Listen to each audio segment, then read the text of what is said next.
fait mon STAPS à Strasbourg.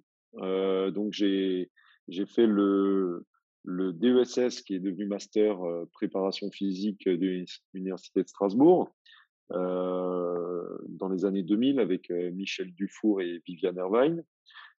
Et parallèlement, j'entraînais des équipes à l'Électricité Strasbourg, qui était vraiment un club formateur le meilleur club formateur à cette période, sachant qu'à la SIG, il n'y avait pas de formation euh, à ce moment-là.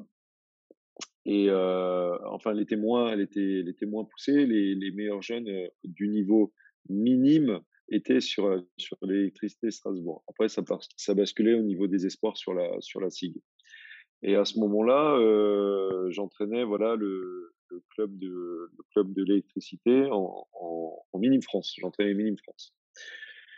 Et de fil en aiguille, j'ai passé mes diplômes de préparateur physique et mes diplômes d'entraîneur et ça m'a permis de travailler à la fois dans le basket et aussi d'être présent sur la préparation physique. Depuis maintenant 4 ans, j'ai le souhait d'orienter vraiment mon travail sur la partie basket et sur l'entraînement. Et c'est pour cette raison que j'ai mis fin à ma collaboration avec l'équipe de France de basket, mais mon contrat allait jusqu'aux JO de 2020 qui se sont joués en 2021. Et c'est pour cette raison que j'ai eu la chance de faire encore partie de ce staff qui a pu ramener une médaille de Tokyo. Voilà, maintenant je suis depuis focalisé vraiment sur la partie basket. C'est un challenge pour moi d'être vraiment sur l'entraînement. Alors la volonté de jouer au basket universitaire, moi je l'ai toujours eu parce qu'avant je faisais aussi les compétitions UNSS. J'ai toujours aimé le fait d'être sur des compétitions scolaires qui sont des compétitions différentes. C'est un petit peu comme des équipes nationales par rapport au club. C'est un autre calendrier, c'est un autre rythme. Et j'ai toujours aimé ça. Donc en STAPS, ça me semblait naturel d'être inscrit dans l'équipe de basket de l'université. Et donc je me suis inscrit tout naturellement et j'étais pas le seul. Il y avait beaucoup de basketteurs de la région qui faisaient partie de cette équipe et l'équipe avait assez fière allure et on s'est pris au jeu et puis de fil en aiguille, on a atteint les phases de la finale et ensuite on a vraiment essayé de jouer le titre, mais c'était pas au départ évident qu'on allait pouvoir aller aussi loin. Effectivement, on était dans des clubs différents. On n'était pas forcément tous copains avant. On est devenus copains après par l'aventure et par ce qui s'est passé. J'en ai revu un encore sur mon passage à Limoges, quand j'ai entraîné à Limoges François Renaud, qui fait partie de l'équipe qui vit aujourd'hui à Limoges. On s'est revus. Et donc, effectivement, c'est une aventure humaine. Donc, ça permet d'avoir des liens, des affinités avec les gens. Mais c'était pas automatique avant. En fait, ils se sont inscrits comme moi je me suis inscrit. Alors déjà, on est jeune, donc c'était mon premier titre, on va dire national. Donc symboliquement, c'est quelque chose de très fort. Après, au regard de l'équipe, c'est vrai il y avait quand même quelques joueurs de très bon calibre. Donc avec le recul, on peut se dire, c'est vrai qu'on avait quand même une très très belle équipe. Mais à ce moment-là, on n'a pas d'idée que l'un ou l'autre, comme Pierrick Hazard, comme certains joueurs, allaient passer professionnels. C'était bon, on est dans l'équipe et on est une équipe d'universitaires. Mais c'était pour moi un très très très bon souvenir hein, parce que les déplacements, les matchs étaient toujours dans des très bonnes ambiances. Et puis on avait un entraîneur, André Burel, qui était lui-même entraîneur sur Souffle Sam, qui entraînait la Nationale 2, qui était une encyclopédie du basketball. Donc c'est quelqu'un qui avait énormément d'anecdotes, qui nous amenait énormément son expérience, qui nous parlait de l'époque du PUC à Paris, et c'était très agréable d'être avec cet entraîneur qui nous laissait aussi beaucoup de liberté sur le terrain. Bah, déjà, c'est une organisation extraordinaire parce que plus de 10 000 athlètes vivent dans un village, artificiel qui est construit pour cette période des jeux olympiques. On croise des stars, dans tous les sports parce qu'on ne croise pas que des basketteurs évidemment, on est tous, au réfectoire. Alors le réfectoire, c'est vraiment, une grande cantine, où on peut faire manger, voilà, 2, 3, 4, 5 000 personnes en même temps.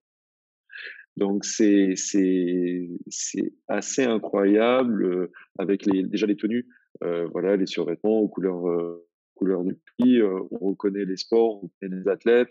On peut échanger des pins, parce on reçoit en fait, c'est très bien fait, on reçoit des pins qui sont, aux couleurs de ton pays.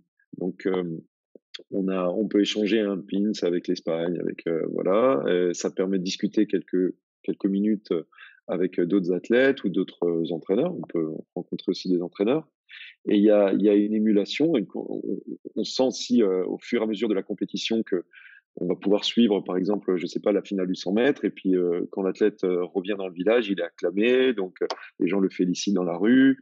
Heu, c'est vraiment une fête, qui est alors ça, c'est au moment à la fin, c'est d'abord énormément de concentration énormément de compétition, puis à la fin, voilà, cette participation collective et cette fête, c'est quelque chose d'extraordinaire.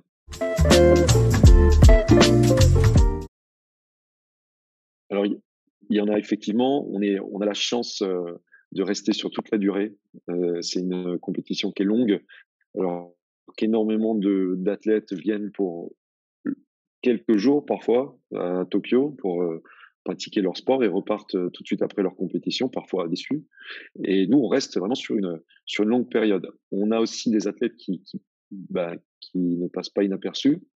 Donc, quand vous arrivez à la salle de musculation avec, Rudy Gobert, bon, bah, c'est c'est effectivement, les gens le saluent, il y a beaucoup d'intérêt pour les basketteurs qui c'est quand même une compétition majeure aujourd'hui sur les jeux olympiques. Donc c'est effectivement c'est sollicitant.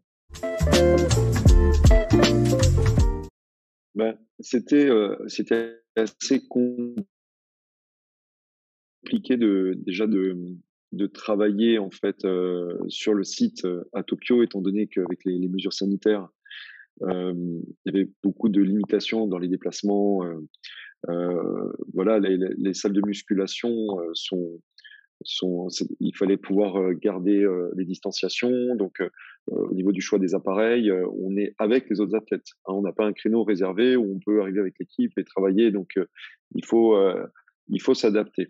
Beaucoup plus que sur une compétition classique, une compétition basket où on va avoir un créneau réservé pour nous, il y aura pas de souci. Là, aux Jeux olympiques, il faut être malin et il faut essayer d'individualiser le travail, au maximum. C'est ce qu'on a essayé de faire. De toute façon, on avait des joueurs qui étaient sur des niveaux de forme un petit peu différents.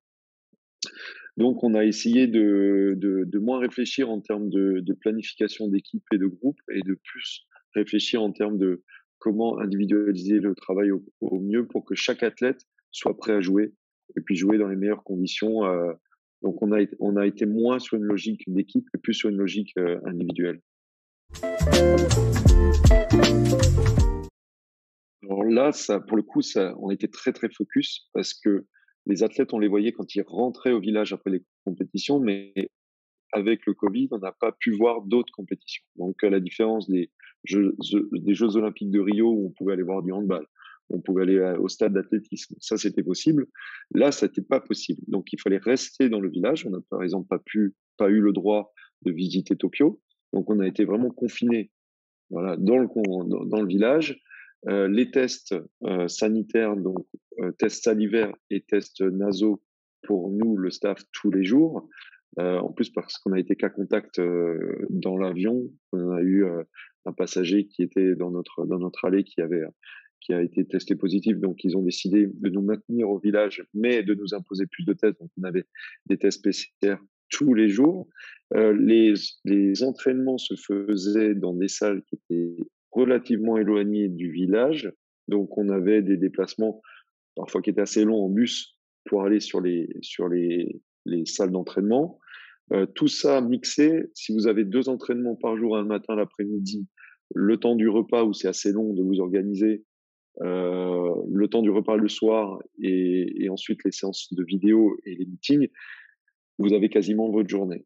Donc honnêtement, c'était assez sollicitant, assez éprouvant comme, il faisait d'être en plus très chaud. Il y avait énormément de on se souvent personnellement, je ne savais pas qu'il faisait aussi chaud à Tokyo, donc on a souffert aussi de la chaleur quand on était à l'extérieur, on marchait dans le village et ensuite des climatisations très fortes, bien sûr, dans les espaces clos. Donc c'était assez éprouvant, une belle compétition bien sûr parce qu'au final on part avec une médaille, mais ce n'était pas des conditions qui étaient simples. Alors, vraiment, je retiens, vraiment la performance, de notre équipe de basket, de cette équipe de France. Parce qu'on a su, se challenger et les joueurs ont été, exceptionnels. Exceptionnels dans la manière dont ils ont pris, le projet à bras-le-corps, dont ils ont, fait les efforts. L'enchaînement, l'enchaînement des matchs, ils ont toujours été présents sur les entraînements. Il y a eu une énorme discipline et moi, ce que je voudrais garder, c'est que cette, cette discipline, ce travail, en fait, on payait. Voilà, on est reparti avec une médaille et quand on est quand on est dans la d'argent, on travaille. Mais il y a déjà quelque chose qui est en train de se préparer, il y a déjà une âme, il y a une énergie, il y a un projet, ils y ont cru et moi ça m'a d'autant plus amené cette conviction que quand on croit en quelque chose, qu'on se donne les moyens, eh ben, ça peut marcher. Voilà, on peut. Moi, ça a été vraiment ce que je retiens, c'est cette expérience. Si tu crois en ce que tu fais, tu te donnes les moyens, c'est ça paiera. Le sport universitaire, c'est l'apprentissage, déjà des règles qu'on aura plus tard vers le haut niveau. C'est-à-dire que, c'est cette vie d'équipe, c'est ces déplacements, c'est ces matchs, où il faut pouvoir, voilà, performer parce qu'on est déjà dans de l'élitisme, hein, c'est le championnat de France, on joue des bonnes équipes. Donc ça a été mes premières expériences qui m'ont amené ensuite des expériences vers le haut niveau. Donc ça a été le départ de quelque chose. Moi j'en ai de très bons souvenirs parce qu'on était, on était dans la découverte, de ce qu'on allait faire plus tard et faire encore mieux ou encore de manière plus professionnelle. C'est Nicolas parce que Nicolas, il nous a,